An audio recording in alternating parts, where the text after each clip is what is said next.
Civics. Chapter 1, The Constitution of India. The Constitution is a supreme document that regulates the relationship between the people and the government. All the modern governments having their own constitution, like United States of America, China, Russia, Japan, are the examples of modern states. And there are different types of constitutions in the world, but our Indian constitution is the written constitution. The Indian constitution was formulated by the drafting committee headed by the Dr. B.R. Ambedkar. Dr. B.R. Ambedkar. And the Indian constitution was prepared and adopted by the Constituent Assembly in 1946, basing on the recommendations of Cabinet Mission. Dr. Rajendra Prasad is the chairman of Constituent Assembly. Historical background of Indian Constitution. Sepoy Mutiny 1857.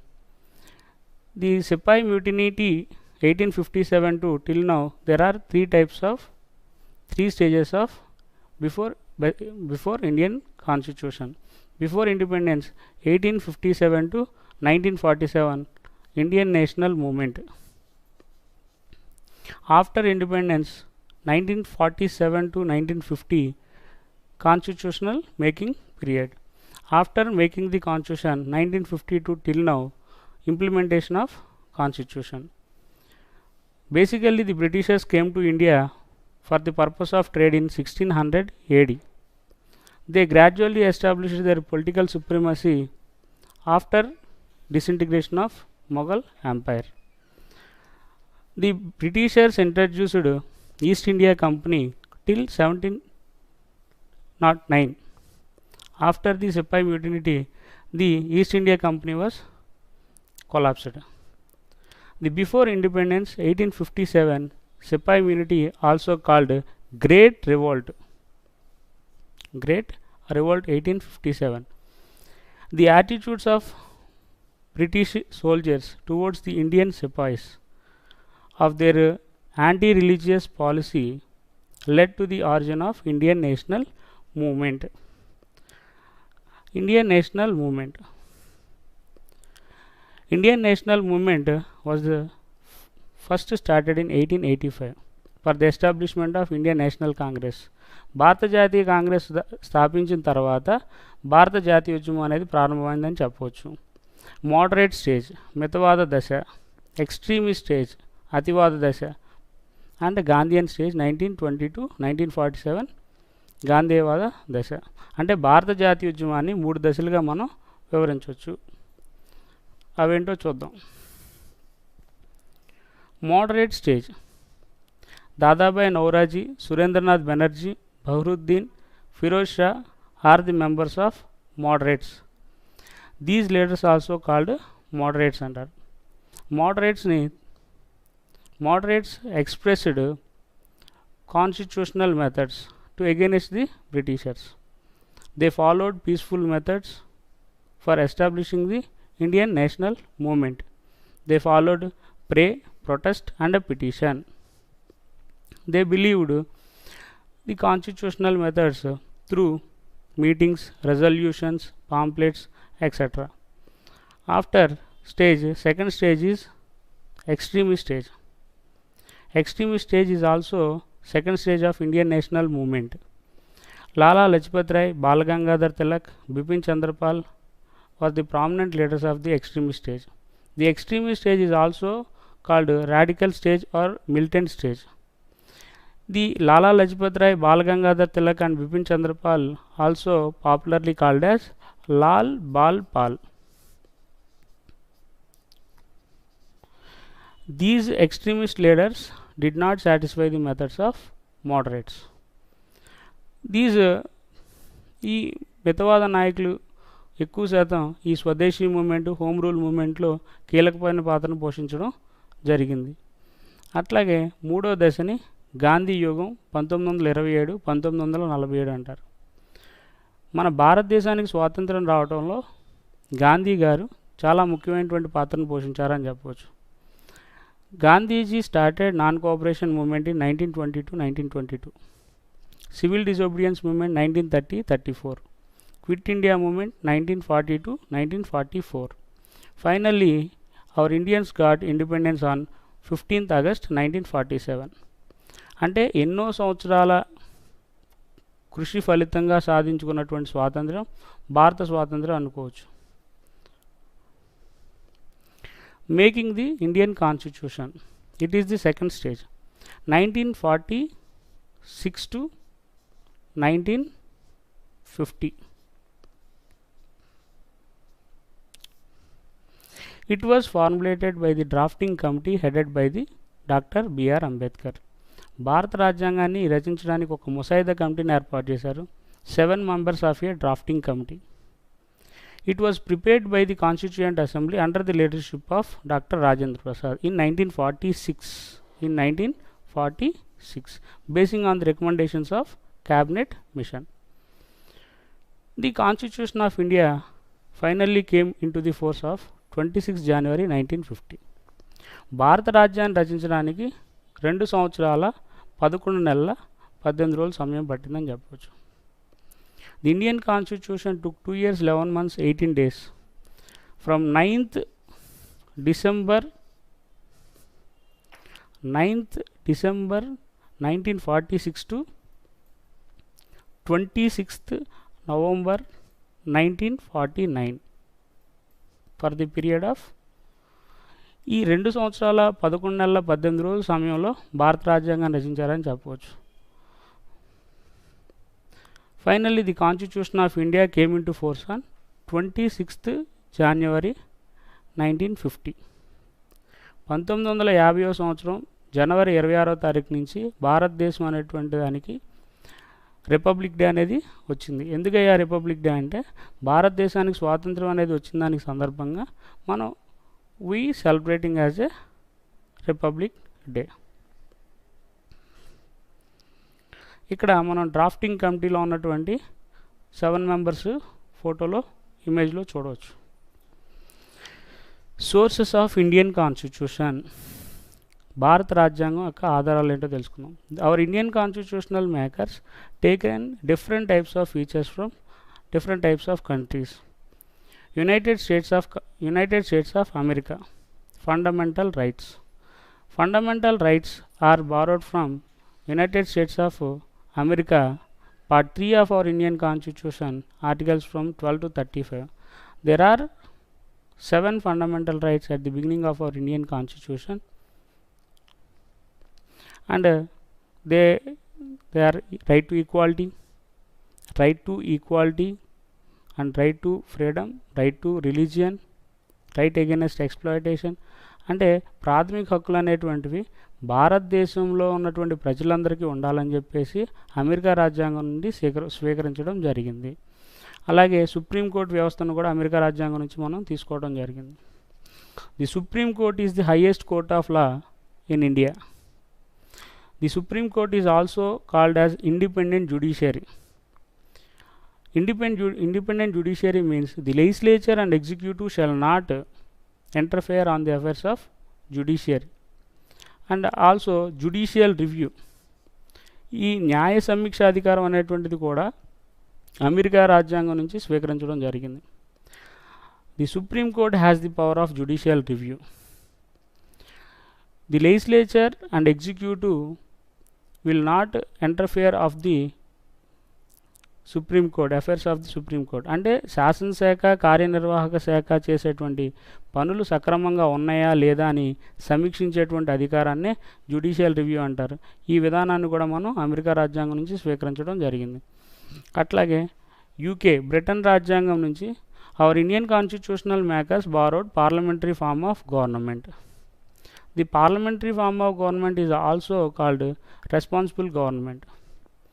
The parliamentary form of government consists of 2 types of executives, nominal executive and real executive. Example, the President of India is nominal executive and Prime Minister of India is real executive. The King or Queen of Britain are also called nominal executives, and the president of India. అంటే భారతదేశంలోనేమో రాష్ట్రపతి గారు నామమాత్రపు అధికారాన్ని కలిగి ఉంటారు. అలాగే Britain దేశంలో అయితే బ్రిటిష్ రాణి లేక రాజు నామమాత్రపు అధికారాన్ని కలిగి ఉంటారు. సో ఇలాంటి వ్యవస్థను భారత రాజ్యాంగ నిర్మాతలు బ్రిటన్ రాజ్యాంగం నుంచి స్వీకరించడం జరిగింది. Ireland. Directive principles of state policy. Directive principles of state policy are borrowed from the Ireland Constitution. They are welfare state oriented. సంక్షేమ రాజ్యాన్ని ఏర్పాటు చేసే వాటిని directive principles of state policy అంటారు. Directive principles of state policy అనేటువంటిది వ్యక్తులకు సంబంధించింది. కొంతమంది వ్యక్తులకు సంబంధించినటువంటి దాన్ని ఆదేశిక సూత్రాలు లేదా నిర్దేశక నియమాలు అంటారు. కానీ ప్రాథమిక హక్కులు అనేటువంటివి మాత్రం ఒక వ్యక్తికి సంబంధించినటువంటిది ప్రాథమిక హక్కులు. కానీ ఎక్కువ మంది వ్యక్తులు సంస్థకు సంబంధించినటువంటి దాన్ని directive principles of state policy అంటారు. Fundamental duties. These fundamental duties are borrowed from Russian constitution. భారత రాజ్యాంగ నిర్మాతలు రష్యా రాజ్యాంగం నుంచి ప్రాథమిక విధులు అనే వాటిని సేకరించడం జరిగింది. ఎగ్జాంపుల్, ఈ fundamental duties respect the national flag, respect the national anthem and respect the country. So ఇలాగా భారతదేశంలో ఉండేటువంటి ప్రతి ఒక్క పౌరుడి యొక్క విధిగా ఈ యొక్క ప్రాథమిక విధుల గురించి చెప్పవచ్చు. ఈ ప్రాథమిక విధులు అనేటువంటి రష్యా రాజ్యాంగంలో ఉన్నాయి కాబట్టి ఆ రష్యాలో ఉన్నటువంటి మంచి విషయాలైనటువంటి ప్రాథమిక విధులను కూడా తీసుకొని మన భారత రాజ్యాంగ నిర్మాతలు భారతదేశంలో చేర్చడం జరిగింది. ఇంకా జర్మనీ కాన్స్టిట్యూషన్. జర్మనీ రాజ్యాంగం నుంచి ప్రెసిడెంట్స్ ఎమర్జెన్సీ తీసుకోవడం జరిగింది. President emergency powers. రాష్ట్రపతి అత్యవసర అధికారాలు అనేటువంటి విధానాన్ని జర్మనీ రాజ్యాంగం నుంచి మన భారత రాజ్యాంగ నిర్మాతలు తీసుకొని మన భారత రాజ్యాంగంలో చేర్చడం జరిగింది. అవేంటంటే, there are 3 types of emergency powers of president. National emergency అంటే జాతీయ అత్యవసర పరిస్థితి, అలాగే కాన్స్టిట్యూషనల్ ఎమర్జెన్సీ రాజ్యాంగ అత్యవసర పరిస్థితి, అట్లాగే ఫైనాన్షియల్ ఎమర్జెన్సీ అంటారు. మన దేశంలో 3 రకాలైనటువంటి అత్యవసర పరిస్థితులు వచ్చినటువంటి సందర్భంలో the president impose 3 types of emergencies in India. Article 352 ప్రకారంగా నేషనల్ ఎమర్జెన్సీ అంటారు. Threat of war or internally or externally. మన భారతదేశం మీదకి ఇతర దేశాలు అనేవాళ్ళు అంతర్గతంగా కానీ బహిర్గతంగా కానీ దాడి చేసినప్పుడు అటువంటి సమయంలో భారత రాష్ట్రపతి గారు అత్యవసర అధికారాలను వినియోగించుకోవచ్చు అని చెప్పి భారత రాజ్యాంగంలో చెప్పడం జరిగింది. అలాగే కాన్స్టిట్యూషనల్ ఎమర్జెన్సీ అంటే ఏంటంటే రాజ్యాంగ అత్యవసర పరిస్థితి. రాజ్యాంగంలో ఏదైనా సరే రాజ్యాంగం ద్వారా ఎన్నుకోబడినటువంటి ప్రభుత్వంలో ఉన్నటువంటి ముఖ్యమంత్రి గారు లేదా ఎవరైతే ఎన్నుకోబడినటువంటి వ్యక్తులు అనే వాళ్ళ యొక్క పదవి ఖాళీ అయినప్పుడు whenever the constitutionally elected government fails to carry on the administration on the advice of the governor, the president can impose president rule on that particular state. అంటే కొన్ని సందర్భాల్లో రాజ్యాంగ అత్యవసర పరిస్థితి ఆర్టికల్ 356 ప్రకారంగా కూడా భారత రాష్ట్రపతి గారు ఆ రాష్ట్రంలో విధించవచ్చు. అట్లాగే financial emergency in our country. ఒకవేళ మన భారతదేశంలో ఆర్థికపరమైనటువంటి అత్యవసర పరిస్థితి వస్తే భారత రాష్ట్రపతి గారు ఆర్టికల్ 360 ప్రకారంగా ఫైనాన్షియల్ ఎమర్జెన్సీ కూడా విధించవచ్చు. సో ఇలాంటి అత్యవసర పరిస్థితులు అనే వాటిని కూడా భారత రాష్ట్రపతి గారికి ఉన్నటువంటి అత్యవసర పరిస్థితులు అనేటువంటి వాటిని కూడా జర్మనీ రాజ్యాంగం నుంచి మన భారత రాజ్యాంగ నిర్మాతలు సేకరించి పొందుపరచడం జరిగింది. కెనడా రాజ్యాంగం నుంచి appointment of governor. The governor is the head of the state. Governor is also the constitutional head of the state. ఒక రాష్ట్రానికి రాజ్యాంగపరమైనటువంటి అత్యవసర పరిస్థితిని రాజ్యాంగపరమైనటువంటి అధిపతిగా గవర్నర్ని మనం చెప్పవచ్చు. సో ఇలాంటి గవర్నర్ గారి యొక్క అపాయింట్మెంట్, గవర్నర్ గారి యొక్క నియామకం, అలాగే గవర్నర్ గారి యొక్క అర్హతలు ఇవన్నీ కూడా కెనడా రాజ్యాంగం నుంచి మన భారత రాజ్యాంగ నిర్మాతలు సేకరించడం జరిగింది. ఈ గవర్నర్ అనేటువంటి పదవి బ్రిటిష్ కాలం నుంచి మనం సేకరించడం జరిగింది. అలాగే south Africa article 368 mode amendment of constitution. అంటే భారత రాజ్యాంగం ప్రకారంగా భారతదేశంలో ఏదైనటువంటి చట్టాలు ఏమన్నా మార్చాలనుకుంటే, పార్లమెంట్లో ఏమన్నటువంటి రాజ్యాంగపరమైనటువంటి అంశాలను మార్చాలనుకుంటే 368 ఆర్టికల్ ప్రకారంగా మాత్రమే మార్చాలి. అంటే అన్ని పరిస్థితుల్లో మార్చవసరం లేదు, కొన్ని సందర్భాల్లో తప్పనిసరి పరిస్థితుల్లో మాత్రమే ఆర్టికల్ 368 ప్రకారంగా మనం రాజ్యాంగంలో ఉన్నటువంటి అంశాలను మనం సవరించవచ్చు. ఈ అంశాన్ని మనం సౌత్ ఆఫ్రికా రాజ్యాంగం నుంచి సేకరించడం జరిగింది. అలాగే 1935 యాక్ట్, 1935 భారత ప్రభుత్వ చట్టం, డ్యూయల్ ఎగ్జిక్యూటివ్ అంటే ఏంటంటే ద్వంద్వ కార్యనిర్వాహక శాఖ అంటారు. అలాగే ఈ ద్వికార్యనిర్వాహక శాఖతో పాటుగా డివిజన్ ఆఫ్ పవర్స్ అనేటువంటి విధానాన్ని కూడా భారత రాజ్యాంగ నిర్మాతలు ఈ యొక్క 1935 యాక్ట్ నుంచి తీసుకోవడం జరిగింది. అంటే అధికార వికేంద్రీకరణ, అధికారాన్ని విభజించడం, కేంద్ర ప్రభుత్వానికి, రాష్ట్ర ప్రభుత్వానికి, అలాగా అధికారాన్ని విభజించేటువంటి అంశాలను కూడా 1935 యాక్ట్ ద్వారా తీసుకోవడం జరిగింది. ఆస్ట్రేలియా కాన్స్టిట్యూషన్ నుంచి సెంట్రల్ స్టేట్ రిలేషన్స్, కేంద్ర రాష్ట్రాల మధ్య గల సంబంధాల గురించి మనం ఆస్ట్రేలియా కాన్స్టిట్యూషన్ నుంచి సేకరించడం జరిగింది. అంటే the central state relations are 3 types. Legislative relations అంటే శాసనపరమైనటువంటి సంబంధాలు, అలాగే అడ్మినిస్ట్రేటివ్ రిలేషన్స్ పరిపాలనా సంబంధాలు, అలాగే ఫైనాన్షియల్ రిలేషన్స్ ఆర్థికపరమైనటువంటి సంబంధాలు.